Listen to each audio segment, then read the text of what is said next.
Halo trader, selamat pagi. Bagaimana hasil tradingnya kemarin? Sudah mulai dipahami di video yang saya buat? Nah, jadi begini.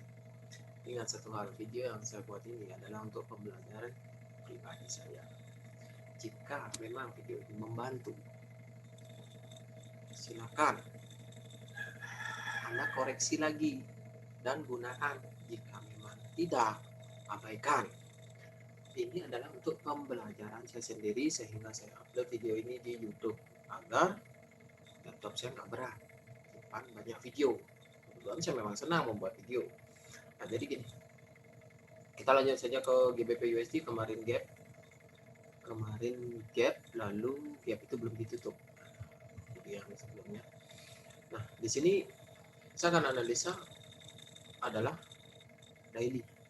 Biasa di pagi hari kita ngopi dulu, baru kita lanjut yang namanya analisa di GBP USD. Dia kebetulan kemarin adalah membentuk daily. Ini adalah mahi daily. Nah, kemudian yang kita analisa adalah ini ekstrim berlaku, lalu TP wajib. Kemudian MAV mana? MAV itu adalah di sini. MAV turun membuat CSK. Simpelnya kan begitu membaca untuk daily. Nah, kemarin berarti dia entry untuk GBP USD pada daily. Kenapa saya anggap ini adalah re-entry? Ya, karena dia di mahi. Simpelnya seperti itu. Lalu kemudian kita pindah ke H4. Saya sih pindah ke H4. Nggak tahu ya trader yang lain. Nah, jadi ini adalah gap. Kita tandai gap ini. Simpelnya seperti itu. Jika sudah kita tandai gap ini, kemarin kalau nggak salah di sini saya membuat yang namanya SNR. Di sini adalah saya bilang TP saya. Mengapa di sini? Karena di sini adalah SNR.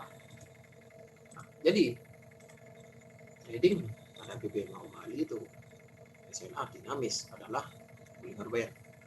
Walaupun sebenarnya SNR dinamis bagi saya, tahu kepahaman yang lain kan beda-beda.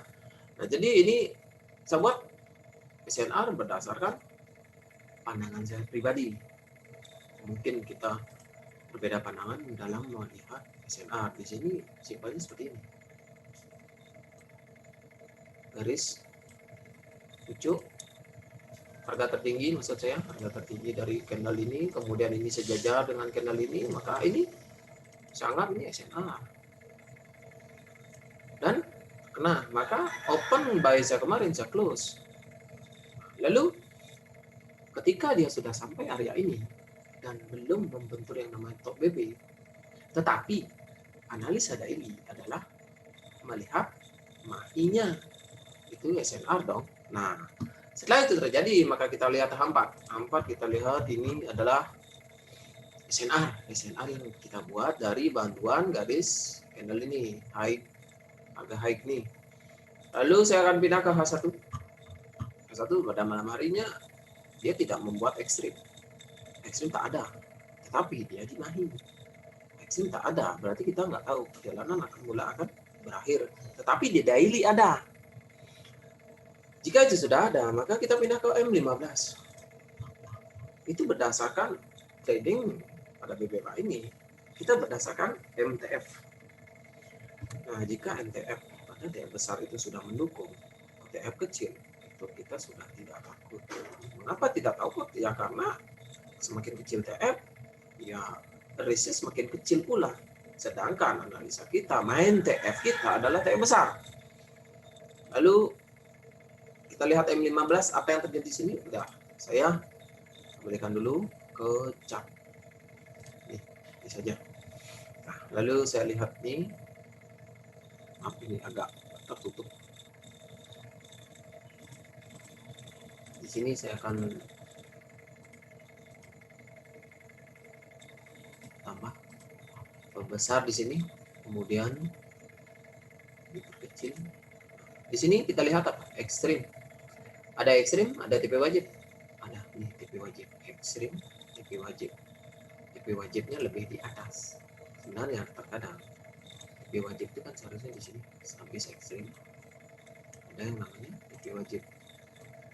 Tapi ini tidak menyentuh, berarti itu bukan TP wajib. Kalau dia di atas ini, mungkin bisa dikatakan ini ekstrim. Inilah TP wajib. MHV-nya mana? Ini. Bagaimana kalau kita sebut ini adalah ekstrim lalu ini MHV? Boleh. MHV. Berarti TP wajib tak ada dong. Karena sebelum MHV wajib ada TP wajib. Itu urutannya. Ekstrim, TP wajib, MHV, CSAK. Baru reentry. Kalau ini ekstrim, TP wajib mana? Di atas TP wajibnya. Sedangkan jika ekstrim yang sudah di breakout, maka ekstrim ini gagal. Kan begitu? Ada ekstrim. Artinya ini momentum tak bagi entry. Bagi entry-nya di mana? Di atas. Tak sempat bagi entry. Sebelum sempat membagi entry, dia membuat MHV. Mengapa ini MHV? Boleh tak ini disebut MHV? Menurut saya, menurut pandangan saya, boleh. Mengapa boleh? Karena ada ekstrim, wajib ada ekstrim. Maka bisa dikatakan itu MHV. Jika MHV harus ada ekstrim, itu maksudnya. Bolak-balik, maaf ya. Nah, jadi ini MHV berkali-kali pun boleh, ekstrim berkali-kali pun boleh. Kemudian di sini ekstrim MHV, di sini MHV, lalu CSAK. Reentry mana? Reentry adalah di Mahi, tapi di sini tak membuat reentry, berarti tak sempat dong. Betul, tidak sempat kita reentry. Cuma ada CSAK, kemudian reverse, kemudian retest, CSAK retest. Maka saya tak menunggu yang namanya di Mahi lagi, karena saya yakin dengan ekstrim MHV terbentur yang namanya Mahi daily. Ingat ke sana, jangan fokus di F kecil saja. Kita cek juga yang namanya Mahi daily. Inilah simpelnya entry dalam pandangan saya. Nah, video yang saya buat ini adalah pembelajaran saya pribadi nih, tidak untuk mengajari yang menonton. Tetapi jika video ini bermanfaat, silakan gunakan. Jika tidak, ya silakan cari sumber lain yang mungkin akan lebih bagus dari video yang saya buat nih. Masih banyak kok orang yang lebih hebat dari saya untuk analisa dalam BBMA. Dan ada juga yang berkomentar pada grup bahwa kalau memang sangat membantu, silakan. Begitu entry, upload, maka akan sangat berguna. Begitu kan? Berarti jika saya begitu entry dan tidak mengupload video ini besok atau lagi 2 jamnya, berarti tidak berguna dong. Ya kalau memang tidak berguna, ya jangan ditonton, kan begitu. Nah, jadi simpelnya adalah selalu positiflah dalam melihat uploadan video atau menonton video, itu semua hanya untuk berbagi. Carilah istilahnya apa yang dipublikasikan, apa yang dimaksud dari video ini, video yang saya buat itu cari nanti dan kaji kembali, maka itu akan sangat bermanfaat dan akan lebih membuat kepahaman Anda bertambah daripada komplain harus begini, harus begitu. Nah, jadi bagaimana kalau press entry? Sudah tinggal kita cek, contoh di sini kita lihat adalah H1. Berarti ini CSAK, berarti ini reentry dong. Jika ini reentry, maka kita pindah MTF lagi kan? Berarti di sini kita lihat M15. M15 bagaimana? BB mendatar. Jika ada yang namanya stop lubang seperti ini, tetapi BB mendatar. Ingat, pada BB yang mendatar, kekuatan apapun itu 50-50. Tidak, istilahnya masih tidak meyakinkan karena BB mendatar.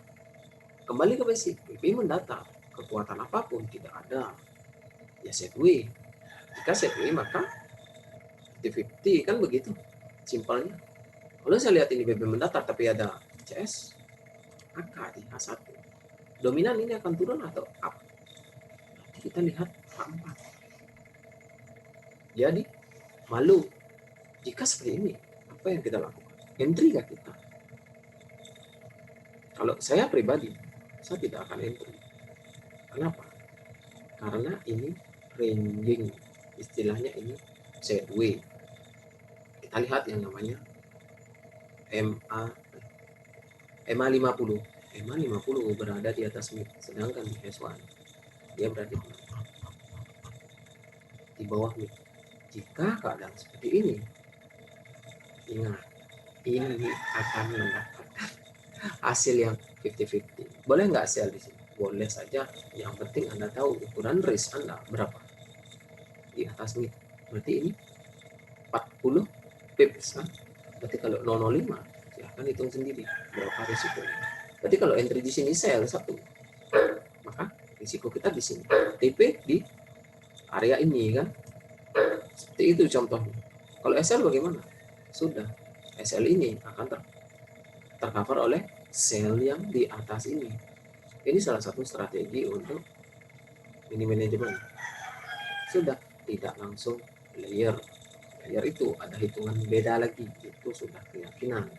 Di mana ada pertemuan mid dan malu atau mahi, maka akan ada 2-3 kejatuhan atau penerusan maksud saya. Jika sell yang memang kejatuhan, jika buy ya 3 penerusan up kan begitu. Jadi seperti inilah cara saya trading. Oke trader, terima kasih ya sudah menyaksikan video ini dan semoga bermanfaat. Jika ada kekurangan ya mohon maaf. Yang baik datangnya dari Tuhan, yang buruk datangnya dari saya. Oke trader, salam profit konsisten dan tentunya salam layer.